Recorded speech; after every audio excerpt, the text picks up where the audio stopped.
दोस्तों, लड़की अगर खूबसूरत हो तो उसकी शादी बड़ी आसानी से हो जाती है, मगर एक लड़की ऐसी भी होती है जो देखने में बहुत ही खूबसूरत थी, उसकी शादी भी तय होती है, मगर जैसे जैसे डेट नज़दीक आता है शादी कैंसिल हो जाती है।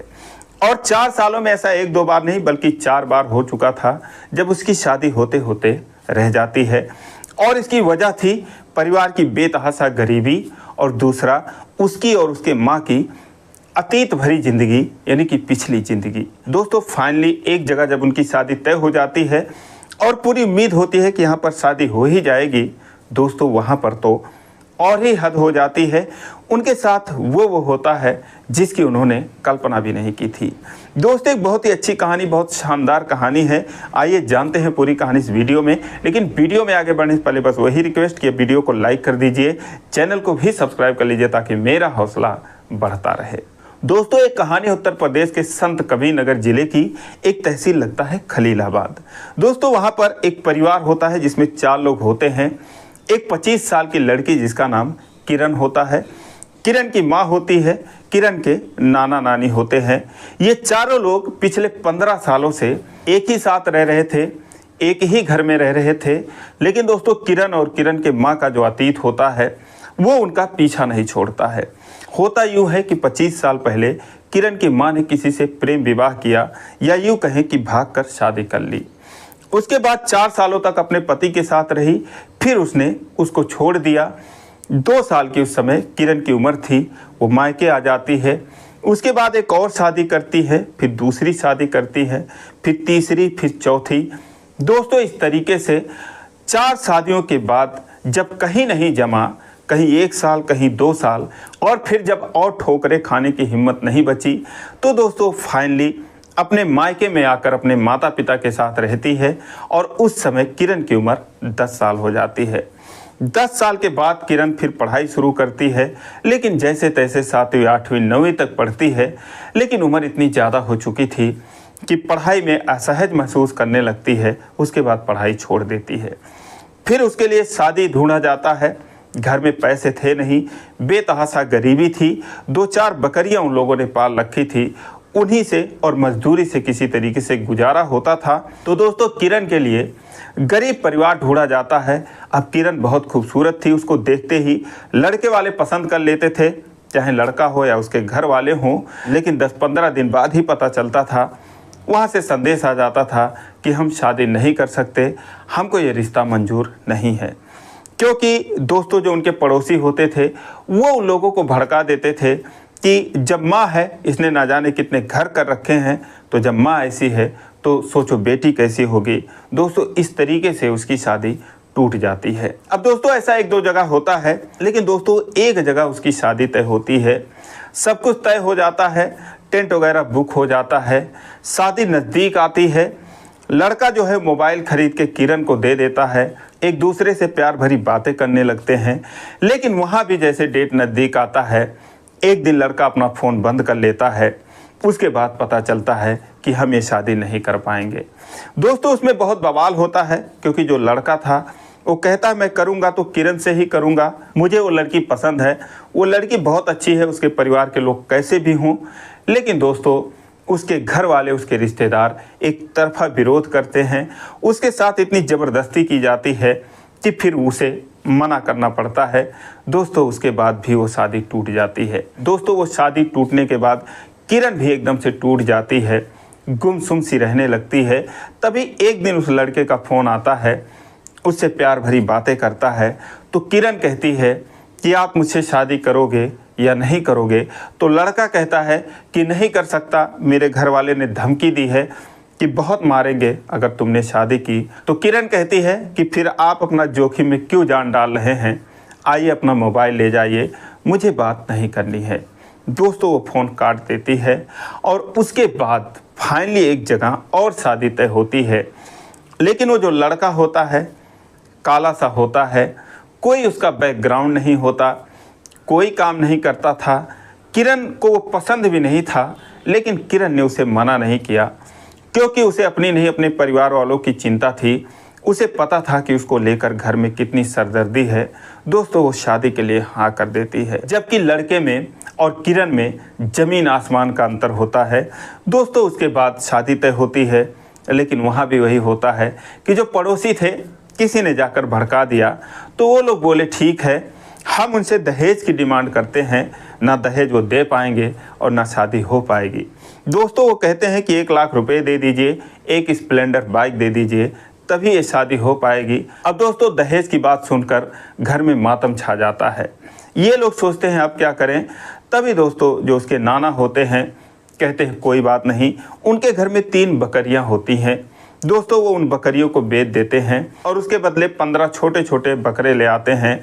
चूँकि खलीलाबाद क्षेत्र में मुसलमान भाई जो हैं बहुत ज़्यादा हैं, तो बकरीद धूमधाम से मनाई जाती है, उनके अच्छे दाम मिलने की संभावना होती है। तो उन्होंने कहा जब बकरीद का मौसम आएगा तो हम इनको अच्छे दाम पर बेच लेंगे। तो उसके नाना कहते हैं कि हम कहीं से कर्जा ले लेते हैं, उसके बाद जब बकरीद आएगी तो इन बकरों को अच्छे दाम पर बेचकर हम कर्जा चुकता कर देंगे। अब दोस्तों 15 बच्चे ले आते हैं, लेकिन 2 ही महीने के अंदर अंदर उसमें से 6 बच्चे बीमारी से मर जाते हैं। कुछ दिन बाद 3 और बच्चे मर जाते हैं। अब दोस्तों जिसके सहारे वो लोग बैठे थे उसका ये हश्र हो रहा था। परिवार सोचता है कि अब क्या होगा। फिर वो फ़ोन लगाते हैं और कहते हैं कि भैया या तो आप दहेज में रियायत दे दीजिए या फिर हमको 1 साल का टाइम दे दीजिए, क्योंकि हमारी जो व्यवस्था थी वो थोड़ी गड़बड़ हो गई है। अब दोस्तों ये सुनने के बाद तो लड़के वाले नखरे दिखाने लगे, लेकिन उन्होंने कहा चलो ठीक है, अब हम अगले साल शादी करेंगे, लेकिन हमको शादी से 1 महीने पहले ही पैसा भी चाहिए और बाइक भी चाहिए। तो किरण की माँ ने कहा कि चलो ठीक है। अब दोस्तों शादी 1 साल के लिए टल जाती है और इधर परिवार में जो है अब ये लोग जद्दोजहद में लग जाते हैं कि अब कैसे होगा, क्या होगा। दोस्तों धीरे धीरे वो बढ़ाया हुआ डेट भी नज़दीक आने लगता है और इधर जो बकरे थे उनमें से 3 और इधर उधर चले जाते हैं। सिर्फ 3 बचते हैं, यानी कि 1-1.5 साल पहले उन्होंने जहाँ से शुरू किया था फिर वहीं पर आकर ठहर जाते हैं। और जब वो बढ़ाया हुआ डेट नज़दीक आ जाता है, एक दिन लड़के वालों का फ़ोन आ जाता है कि भाई साहब हमको पैसों की ज़रूरत है, अब तो शादी का दिन भी आ गया, आप हमको पैसे दे दीजिए। दोस्तों उसके बाद तो घर में मातम छा जाता है। किरण ये परेशानी देखकर फूट फूट कर रोने लगती है। उसको रोता देख पूरा परिवार भी रोने लगता है। अब दोस्तों उनके समझ में नहीं आ रहा था कि वो क्या कहें। तभी दोस्तों एक ऐसा शख्स आता है कि जिससे उनकी दुनिया बदल जाती है। उसका नाम सुरेश होता है। दोस्तों सुरेश का गांव उनके गांव से 5-6 किलोमीटर की दूरी पर था।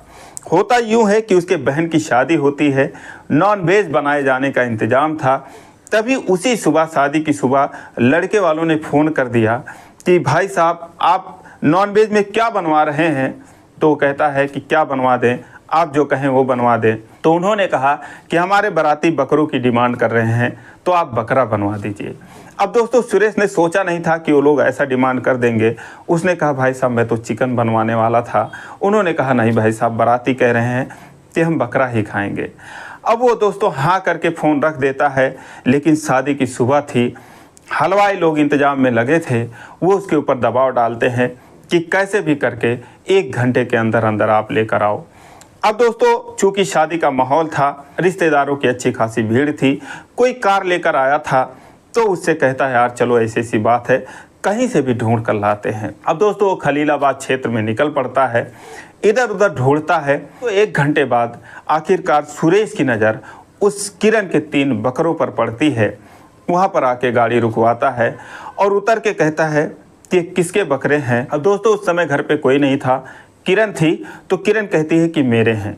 तो सुरेश कहता है कि आप मुझे दे दीजिए, जितना मर्जी पैसे ले लीजिए, बहन की शादी है, इज्जत का सवाल है, वरना हमारी इज्जत चली जाएगी, हम बहुत परेशान हैं।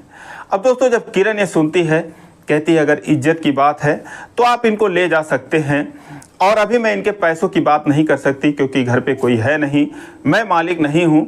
आप ले जाइए, अपना काम करिए, उसके बाद आना, जो आपकी मर्जी वो दे देना। अब दोस्तों सुरेश से सुनकर बहुत खुश होता है, हैरान भी होता है, क्योंकि इससे पहले भी 1 घंटे में 1-2 लोगों से उसने संपर्क किया था। तो किसी ने 10,000 के बकरे का 25,000 मांगा, तो किसी ने कहा कि यार तुम्हारी इज्जत जा रही तो इसमें हम क्या करें, हम क्यों अपना घाटा सहें। लेकिन यहाँ पर किरण ने कहा कि आप ले जाओ, जब मर्जी पैसे दे जाना। दोस्तों 1 मिनट वो उसे देखता रहा, उसके बाद उन बकरों को कार में लादने लगता है। तब उसकी माँ भी आ जाती है, उसके नाना नानी भी कहीं से आ जाते हैं और वो आकर पूछते हैं कि ये क्या हो रहा है। तो दोस्तों सुरेश कहता है कि ऐसी ऐसी बात है और इज्जत का सवाल है, आप लोग मना मत करिए। फिर ये लोग भी उन बकरों की कहानी सुनाते हैं, किरण की कहानी सुनाते हैं कि हम लोगों ने ऐसे ऐसे किया था, ऐसे ऐसे सिर्फ 3 बच्चे हैं, इसकी शादी है, बहुत परेशानी होती है बेटियों की शादी करना, इज्जत संभालना। तो दोस्तों सुरेश जो है वो किरण को देखता है और कहता है कि इतनी खूबसूरत लड़की है आपकी, इसकी शादी तो बिना पैसों की हो जानी चाहिए, लेकिन आप लोग इतने परेशान हैं, तो आज मेरे बहन की शादी है, आप लोग उस शादी में आइए, ज़रूर आइए। मैं एक लड़के से आप लोगों की मुलाकात करवाऊंगा और मेरा वादा है कि एक भी पैसा नहीं लगेगा और मैं आपके लड़की की शादी करवा दूंगा। और अगर आपके पास टाइम हो तो अभी आप लोग आधे घंटे में तैयार हो जाइए, गाड़ी में बैठिए, हमारे साथ ही चलिए। लेकिन किरण की माँ कहती है कि नहीं, आप जाओ अपना काम करो, हम जो है शाम को आ जाएंगे। अब दोस्तों सुरेश कहता है इनके कितने पैसे हुए, तो उसकी माँ कहती है कि आप जो मर्जी दे दो, 20,000 रुपये दे दो। दोस्तों 20,000 रुपये उनको दे देता है। उसके बाद वहाँ से चला जाता है और कहता है कि शादी में आप लोग ज़रूर आना। दोस्तों उसके जाने के बाद किरण और उसकी माँ जाते हैं बाज़ार में, अपने लिए 2,000 का कपड़ा लेते हैं और एक शादी में देने के लिए साड़ी लेते हैं। अब दोस्तों वो लोग तैयार होते हैं, शाम का वक्त होता है, 7 बजे सुरेश के घर पे पहुंचते हैं। दोस्तों नीली साड़ी पहने हुए किरण बहुत ही खूबसूरत लग रही थी। जैसे सुरेश उन माँ बेटी को देखता है, खुश हो जाता है, कहता है आइए आइए, मुझे उम्मीद था आप लोग आएंगे, आइए बैठिए। दोस्तों उनको बिठाता है, 2 मिनट उनके साथ बैठता है, पानी वगैरह पिलवाता है और उसके बाद कहता है कि आप लोग नाश्ता करिए, इतने सारे स्टॉल लगे हैं और मैं जो है फिर आप लोगों से मिलता हूँ। दोस्तों वो चला जाता है। ये लोग जाते हैं, टिकिया, चाउमीन, डोसा, जो भी आइसक्रीम वगैरह था वो खाने में लग जाते हैं। और खाने के बाद जो किरण थी वो सोचती है चलो शादी है, कुछ जिम्मेदारी देखा जाए। वो एक कॉफ़ी लेकर जाती है, सुरेश के पास कहती है कि आप इसको पी लीजिए, इसको पीने से कहते हैं कि माइंड फ्रेश रहता है, मैंने तो कभी पिया नहीं है। सुरेश कहता है कि थैंक यू। दोस्तों कॉफ़ी पीता है, उसके बाद बारात आ जाती है, उसमें वो बिजी हो जाता है। लेकिन किरण जो है कभी उसे पानी ले जाकर देती, कभी उसे नाश्ता लगवा कर ले जाकर देती और कहती कि आप तो बिजी हैं, आप वहाँ पर जाएंगे नहीं खाने, तो आप खाते रहिए क्योंकि आपको बहुत भाग दौड़ करनी है। दोस्तों सुरेश जो है बहुत खुश होता है। दोस्तों उसके बाद जयमाल होता है, किरण को भी स्टेज पर बुलाता है, उसकी माँ को स्टेज पर बुलाता है, सारे लोग फ़ोटो खिंचवाते हैं। अब दोस्तों फ़ोटो वगैरह होता है, उसकी बहन फिर मंडप में चली जाती है और वहाँ पर शादी की रस्म होने लगती है। अब दोस्तों सारे लोग, सभी रिश्तेदार ये जानने की कोशिश कर रहे थे कि नीली साड़ी पहनी हुई खूबसूरत लड़की कौन है जो कि बार बार घर के सदस्य की तरह आ रही है, काम कर रही है, जिम्मेदारी देख रही है। दोस्तों जब शादी के मंडप में शादी हो रही थी, किरण एक प्लेट खाना लेकर आती है, सुरेश का हाथ पकड़ती है और कहती है आपने खाना नहीं खाया होगा, चलकर खा लीजिए।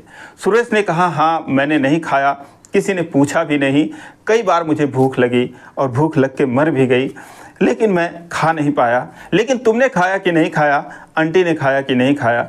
तो बोली कि हाँ मम्मी ने खा लिया, वो सो गई हैं और मैं भी खा लूँगी, मैंने तो वैसे भी बहुत सारा नाश्ता कर लिया है। सुरेश कहता है कि मैंने भी तो नाश्ता किया है, तुमने ला ला कर दिया है, अगर तुम नहीं होती तो मैं तो बेहोश होकर गिर जाता, कोई इधर से खींच रहा कोई उधर से खींच रहा है।